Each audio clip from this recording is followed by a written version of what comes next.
zrobiony sam. I czego jeszcze, że 2-3 strzały takie i dopiero później ładnie. Good to go? Yeah.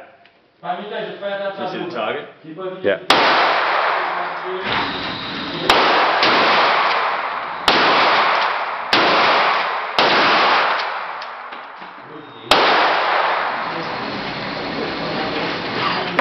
Bardzo pospinany. Oh, Pamiętaj, że tu musi być ten luz kompletny.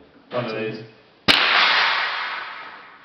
Pierwszy opór jest spokojnie skontrolowanie i dopiero, ale żeby się nie pamiętał, się nie ma prawa